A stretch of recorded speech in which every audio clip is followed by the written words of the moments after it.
बहराइच में हिंसा हुई और उसमें उत्तर प्रदेश सरकार जो मानी जाती है अपने लॉ एंड ऑर्डर के लिए, उस पर एक दाग तो जरूर लग गया।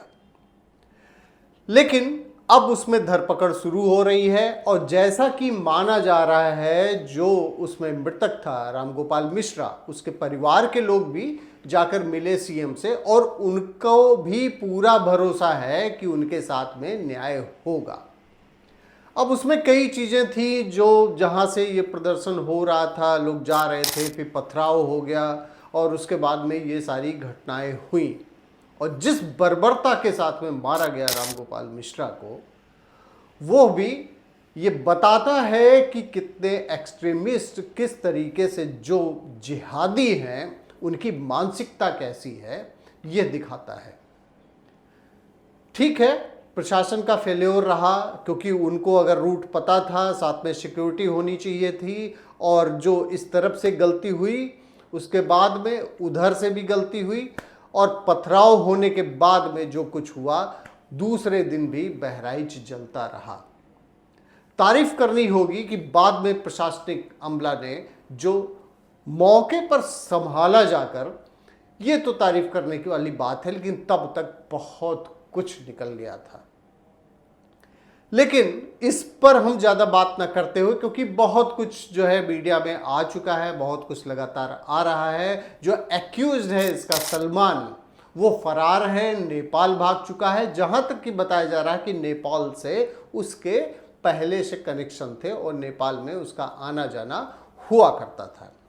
बहराइच का जो बॉर्डर है यूपी का, ये नेपाल से लगा हुआ है और बहराइच में कई बार ऐसा देखा गया है कि यहाँ क्राइम करने के बाद में जो यूपी के सटे हुए जिले हैं नेपाल से, लोग नेपाल में शरण ले लेते हैं जाके। चलिए अब हम बात करते हैं कि बहराइच की हिस्ट्री के बारे में। जो बताया जाता है कि बहराइच में जो वहाँ किस तरीके से लोग रहते हैं, कई बार इसके पहले भी दंगा हो चुका है और वहाँ की स्थितियाँ बिल्कुल सामान्य तो बहुत कम ही रहती हैं। खास करके अगर दुर्गा पूजा है, गणेश विसर्जन है, ऐसा कोई त्यौहार आता है तो मामला सेंसिटिव हो जाता है। चलिए अब हम फ्लैशबैक में चलते हैं। बहराइच, जो कि अब बहराइच डिस्ट्रिक्ट कहलाता है, उस एरिया में श्रावस्ती के राजा थे, राजा सुहेल देव। राजा सुहेल देव ने क्या किया था, 11वीं शताब्दी के शुरुआत में जो एक आक्रांता आया था, लगातार देखिए ये जो आक्रांता आते थे, हमले करते थे और हमले करने के बाद में कन्वर्जन करवाते थे। आज जो हम स्थितियां देख रहे हैं उसका बहुत बड़ा कारण है कि जो आक्रांता आए थे उन्होंने कन्वर्जन करवाया तलवारों के बल पे, और आज तादाद इतनी ज़्यादा हो गई कि आज भी उपद्रव कन्वर्टेड लोग कर रहे हैं। और इसकी हिस्ट्री में अगर हम जाते हैं, इसमें जो कुछ मैं बता रहा हूँ उसके पीछे फैक्ट भी अभी आपको बताता हूँ। इसमें देखिए कि जो राजा सुहेल देव थे, हिंदू राजा के रूप में विख्यात थे और इन्होंने 11वीं शताब्दी में गजनवी सेनापति सैयद सलार मसूद गाजी को मार डाला था। युद्ध हुआ, उसमें वो पराजित हुआ गाजी और वो मार दिया गया।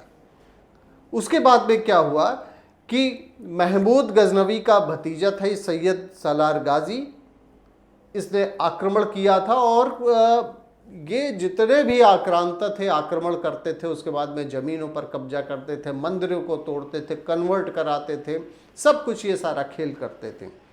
1034 में मसूद को हरा दिया गया और उसकी मौत हो गई। 1035 में मसूद की दरगाह बना दी गई। सोचिए, एक आक्रांता आता है और हमले करता है, यहीं के भारत के लोगों को मारता है, भारत के लोगों को कन्वर्ट करा देता है, और उसके बाद में 1035 में उसकी दरगाह बना दी जाती है। ऐसे आक्रांता की दरगाह बनाई जाती है कि जो कि बहुत ही क्रूर, एक लुटेरा और आक्रांता, वो आके यहाँ जब वो मारा जाता है युद्ध में, उसकी दरगाह बना दी जाती है और यहाँ के लोग उसको पूरा सम्मान देते हैं। जो दावा किया जा रहा है कि ये जो दरगाह बनाई गई, आरएसएस का दावा ये है कि ये ऋषि बालार्क का आश्रम था जिसे फिरोज शाह तुगलक ने दरगाह के रूप में बदल दिया था। आज की स्थितियां क्या है? आज स्थितियां ये, जो दूरी इतनी बढ़ गई है कि कोई भी अगर त्योहार होगा तो मामला सेंसिटिव हो जाता है। ये दूरी इसलिए बढ़ गई क्योंकि नींव ही इसकी ऐसी रखी गई थी कि वहीं से दूरी बढ़ गई। और बाद में जाके राजा सुहेल देव का, सोचिए 1035 में दरगाह बना दी गई मसूद की, और राजा सुहेल देव उनकी जो उनके मूर्तियां लगाई गई 500 बीघे में, और उसके बाद में वहाँ पे एक मंदिर बनाया गया। लेकिन सबसे बड़ी बात यह है कि अगर आप बहराइच के लोगों से पूछेंगे तो जो दरगाह है, जो हिंदुओं को मार के बनाई गई थी, जो एक विदेशी आक्रांता आया था, उसकी दरगाह बनाई गई। अगर आप वहाँ देखेंगे तो भीड़ ज़्यादा दरगाह पर लगती है, उसमें हिंदुओं की संख्या बहुत ज़्यादा होती है। और वही हिंदू जब प्रोसेशन निकालता है, गणेश विसर्जन होता है, तो उसको गोली मारी जाती है। अब आप ये सोचिए कि देश कहाँ जा रहा है, और इसके बाद में फिर राजनीति होनी शुरू हो जाती है। अगर आप देखेंगे राजा सुहेल देव को, उनको फिर सीमित, कभी पासी राजा बताया गया, कभी राजभर का उनको बताया गया, तो टुकड़ों में बांट दिया गया। हिंदू राजा के रूप में जो स्थापित थे उनको इस तरीके से कर दिया गया, और वहाँ हिंदुओं के जाने की संख्या बहुत कम है। और यही सबसे बड़ा कारण है, यही सबसे बड़ा कारण है कि जब कोई त्यौहार होता है, हिंदुओं का त्यौहार होता है, तो मामला इस तरीके से वो हो जाता है कि जगह जगह कुछ ऐसी पथराव होने वाली घटनाएं तो बहुत ही आम है। तो आप ये सोचिए कि जिस तरीके से दूरी बढ़ रही है, इसमें जो जिम्मेदार लोग हैं, समाज के जो समझदार लोग हैं, और जैसा कि बहराइच में किया भी कि प्रशासन के संभालने से पहले कई ऐसी घटनाएं होनी थी कि जो समाज के लोगों ने रोका।